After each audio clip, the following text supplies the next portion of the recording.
এবার উত্তরবঙ্গ ইস্যুতে মুখ খুললেন আইএসএফ বিধায়ক নওশাদ সিদ্দিকী। তার বক্তব্য, তিনি রাজ্যভাগের পক্ষে নন, কিন্তু উত্তরবঙ্গ বঞ্চিত, তাই বারবার এই ধরনের দাবি ওঠে।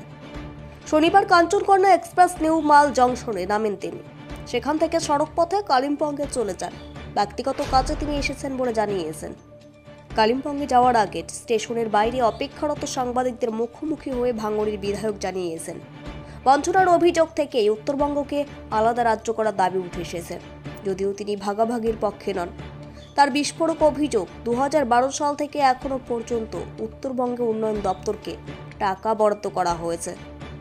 সেই টাকা কাজে লাগালে এই অনুন্নয়ন থাকতো না, সেই টাকা লুট হচ্ছে।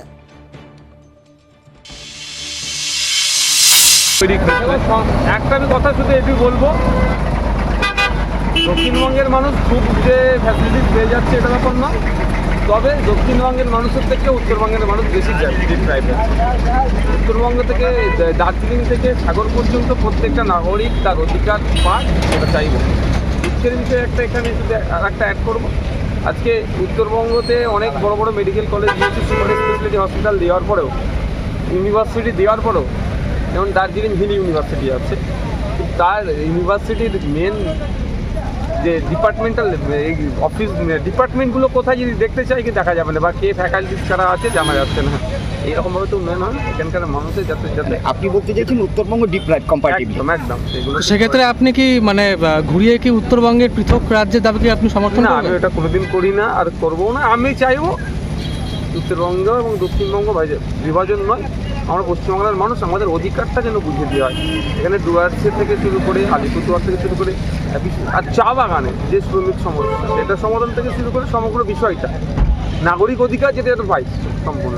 বারংবার এই অধিকারের ভিত্তি থেকে কিন্তু পৃথক রাজ্যের দাবিটা কিন্তু উঠে আসছে বিভিন্ন নির্বাচনের আগে। ব্যাপারটা এখানেই হচ্ছে, অধিকারটা বুঝিয়ে দিচ্ছে না বলেই সরকার তখনই কিছু মানুষের দাবিটা তুলছে। 2012 সালে উত্তরবঙ্গ উন্নয়ন দপ্তর হয়েছে, সম্ভবত 1 লক্ষ কোটি টাকা ওপরে বরাদ্দ হয়েছে। যদি সঠিকভাবে কাজেও লাগতো তাহলে এই উত্তরবঙ্গের মানুষ ডিপ্রাইভ হতো না, অনুন্নত অবস্থায় থাকতো না, সেগুলো লুট হচ্ছে। ঠিক আছে।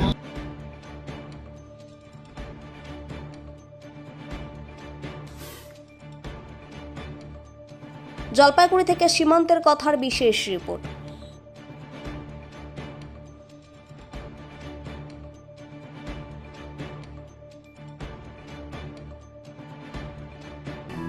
নমস্কার দর্শক বন্ধু, আমি আপনাদেরই বন্ধু সঞ্জয়। দর্শক বন্ধু, আপনি কি কোনো সমস্যায় জর্জরিত হয়েছেন? আপনার সচল ব্যবসা অচল হতে শুরু করেছে?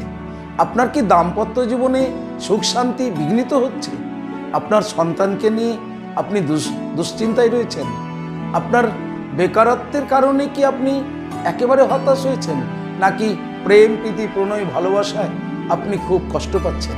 দর্শক বন্ধু, সকল গ্রহের অশুভ গ্রহের সমস্যা সমাধানের জন্য আপনারা পেয়ে যাবেন আমাকে আপনাদের শহর বালুরঘাট হোটেল হর্নবিলে। খুব অল্প সময়ের মধ্যে সঠিক জ্যোতিষ সিদ্ধান্তের দ্বারা আপনি হতাশাকে কাটিয়ে আপনি সমাজে প্রতিষ্ঠিত হতে পারেন। তাই আর দেরি কেন? আপনি এই মুহূর্তে স্ক্রিনে যে নাম্বার দেখছেন 9932106280, 9851515456, এই দুটি নম্বরের মধ্যে যে কোনো একটি নম্বরে ফোন করে জেনে নিন কবে কখন আপনারা আমাকে পেয়ে যাবেন আপনাদের বালুরঘাট হোটেল হর্নবিলে। তবে মনে রাখবেন, বুকিং করেই কিন্তু আপনাকে আসতে হবে। দর্শক বন্ধু, সমস্যা সমাধানের জন্য একমাত্র বিশ্বস্ত অ্যাস্ট্রোলজি প্রতিষ্ঠান চলে আসুন হোটেল হর্নবিল। আমি থাকছি আপনাদের সাথে। নমস্কার।